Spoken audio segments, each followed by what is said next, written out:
The multiple sexual assault allegations made against the boy band favorite are becoming larger than life as they're revisited in a newly released docuseries. Fallen Idols' Nick and Aaron Carter explores the rise to fame of the former teen idols. Aaron Carter struggles with substance abuse, as well as the controversy surrounding his brother and Backstreet Boys member who has been the subject of several sexual assault allegations. The sexual assault allegations against the Backstreet Boy member with the All-American image were brought on by 3 women, 2 of which were minors at the time of their alleged assaults. One of the women bringing forward the allegations against the boy bander is a former teen pop singer herself. In Melissa Schumann's complaint, which was filed in Los Angeles last year, she accused Nick Carter of using his role, status, and power to gain access to, groom, manipulate, exploit, and sexually assault her. Schumann, who is a member of the pop girl group Dream, says the incident took place in Carter's Santa Monica home in 2003, when she was 18 years old and Nick Carter was 22, and the two were filming a TV movie together at the time. According to the filing and reiterated in the docuseries, Carter performed oral sex on her against her will and forced Schumann to perform a sex act on him before raping her. She says she repeatedly told Carter she did not want to have sex and during the series said she was a virgin at the time. In the series, Schumann revealed Nick Carter sent her a text after the incident, which according to her said, "Why did you make me do that?" She said the message freaked her out and said she confided in her manager at the time about reporting the incident to police. But she said her manager at the time told her Nick Carter had the most powerful litigator in the country. But in a statement on screen, her previous manager denied she told him about the alleged rape. It wouldn't be until more than a decade later in 2017 when Schumann first spoke publicly about the alleged incident in a post made to her personal blog. Carter denied the allegations of rape but said the two had sex and it was consensual. In a statement, Carter said, quote, "Melissa never expressed to me while we were together or at any time since that anything we did was not consensual. We went on to record a song and perform together, and I was always respectful and supportive of Melissa, both personally and professionally." He added, "This is the first time that I am hearing about these accusations nearly 2 decades later. It is contrary to my nature and everything I hold dear to intentionally cause someone discomfort or harm." In the docuseries, Schumann addressed the duet, saying she never wanted to record the song with the Backstreet Boy star, but felt stuck because she was trying to launch her solo career and needed support from her management. After posting about the incident to Schumann's blog in 2017, the LA County District Attorney's Office later stated they wouldn't be able to pursue sexual assault charges against Carter due to the statute of limitations, which expired in 2013. It wouldn't be until 2022 when the state of California passed the Sexual Abuse and Cover-Up Accountability Act, which paved the way for sexual abuse survivors to file lawsuits in cases where the statute of limitation has expired. Schumann sued Carter in April of 2023, accusing him of sexual battery, sexual assault, intentional infliction of emotional distress, and negligence. The allegations would similarly mirror another suit brought against the boy band singer, this one brought on by a woman who says her assault happened when she was 15 years old. Ashley Repp, who was also interviewed for this series, filed a lawsuit in August of last year against Nick Carter, alleging sexual battery, intentional infliction of emotional distress, and negligent infliction of emotional distress. Her suit stems from 2 alleged incidents on Nick Carter's boats in Florida in 2003 when she was 15 years old and Carter was 23. In the docuseries, Repp says at the time she was a friend of Nick Carter's sister, Angel Carter. According to the filing, Repp says Nick Carter provided her with alcohol knowing she was a minor and engaging in sex acts without her consent. Repp also alleges during the second incident he enticed 3 of his male friends on the boat to watch him engage in sexual intercourse with her. She said in the complaint Nick continued to engage in sexual intercourse with her despite her repeated refusals and requests for him to stop, and alleges she contracted a sexually transmitted disease following the incident.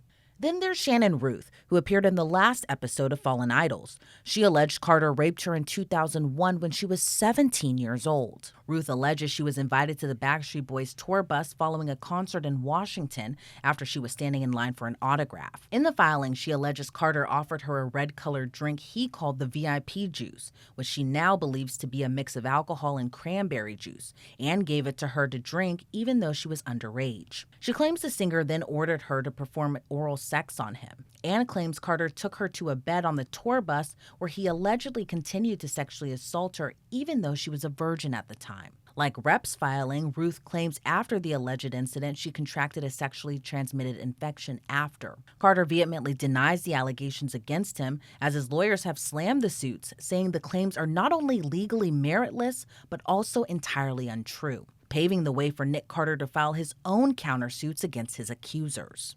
If this was within the statute of limitations timeframe, and if he thought he had exposure, settling quietly under the table is the smart thing to do. But here, he doesn't see that. His lawyers don't see that. So filing a counterclaim against his accusers is not only saying I'm defending myself, but I'm going to fight back, and this is not going to be tolerated. I'm not surprised, and I'd be frankly surprised if they didn't do that. I spoke with entertainment and criminal defense attorney Daryl Cohen, who explains he understands why Carter took matters into his own hands.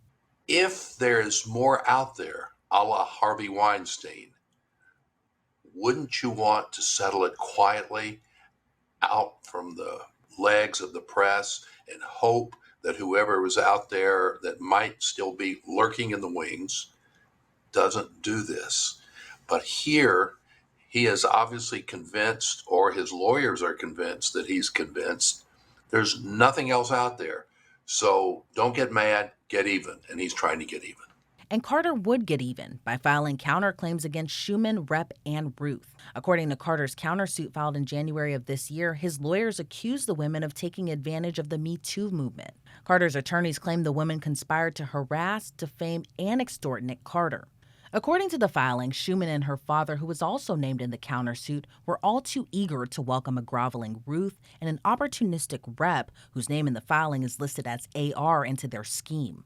Carter's attorneys say Ruth was a vulnerable and impressionable individual, craving attention and was desperate to fit in.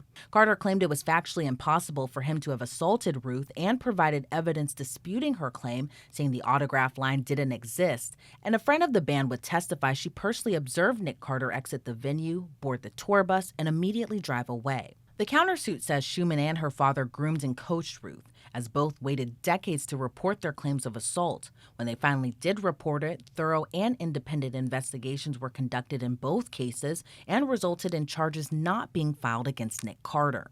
In Rep's case, she did report the incident to police about 3 months after the alleged incident. But according to the filing, because she presented herself as 18 years old, the case went nowhere. And while Nick Carter wasn't interviewed for the docuseries, Cohen says it's possible both sides are watching the series, which could later be used in court. From their point of view, this docuseries, or I call it a docudrama series, is more going to be in their favor. I was so afraid. I was so abused. I was under the influence of alcohol. Did I consume that alcohol by myself? Was I forced to take it? Did I know it was what it was?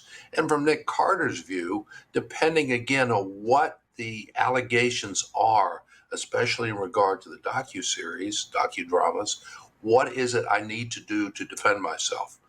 Is it enough to say it was decades ago, it's dead and gone? Could he be thinking, oh my gosh, I did this, I can't believe it's come out? Don't know. It's probably somewhere in the middle. Usually is. Your side, my side, are the real side. I think that those lawyers that represent both sides are watching this docuseries intently, because there may be some things that have come up that they're not aware of. Unlikely, but you never know. One can look at something 50 times and know it completely. And the first time something jumps out that you didn't realize was there, you didn't realize it had anything to do with it. It was just there. Oops, wait a minute, it's part of it. So they're going to watch it. If they didn't watch it, that would be ineffective assistance of counsel, because they're not knowing what's going on.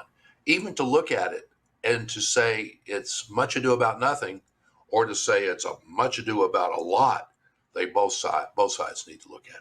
Carter's lawyers have called the allegations the culmination of an approximate 5-year conspiracy, which Cohen says could be the case, even if it means the women were leaning on one another for emotional support. It seems to me that when one, two, and three people do something similar from different angles, it could very easily be considered a conspiracy. To know more about it is to be able to really comment as to whether or not one or two of the three of them actually got together prior to filing lawsuits or got together after one or two of the lawsuits were filed and then decided to conspire. I don't believe in a coincidence. So I guess that's saying I sort of believe it's a conspiracy, but that doesn't mean it didn't happen. It doesn't mean they're wrong. It might merely mean that they're leaning on each other for emotional support and physical support. Doesn't mean they're wrong. Doesn't mean they're right. And despite new legislation allowing sexual assault survivors to file lawsuits outside of the statute of limitations, Cohen says the length of time since the alleged incidents could still be an issue if the case goes to trial.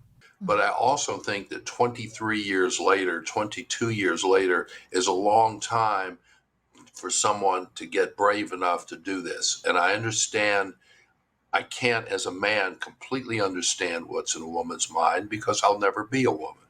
But I do understand the fear of retaliation, the fear of being out there and just hanging out to dry. On the other hand, you have to weigh that, in my view, with what's right. We call it equity in court. Is it equitable for someone to come out 20 some odd years later and say, I was 18, I was 17? Or, of course, when I'm 18, I'm not a minor. When I'm 17, I still am. But this is a long time to wait. Now, my question would be, was it reported to anyone else? Was it reported to anyone at all or a lot of people? All of that makes a difference. But I am very concerned with the time frame, not because of this suit in itself, but because of what it can open up. What is Pandora's box? Once it's open, you don't know what's going to come out. Attorneys for Nick Carter called the claims in the docuseries outrageous, adding the accusations led them to sue the women, which his lawyers called a gang of conspirators. Carter is asking for a summary judgment in the amount of more than $2 million, whereas Rep and Roof previously asked for damages in the amount of no more than $15,000, and Schumann asked for past, present, and future damages to be determined at trial. Reporting for Law and Crime, I'm Elizabeth Millner.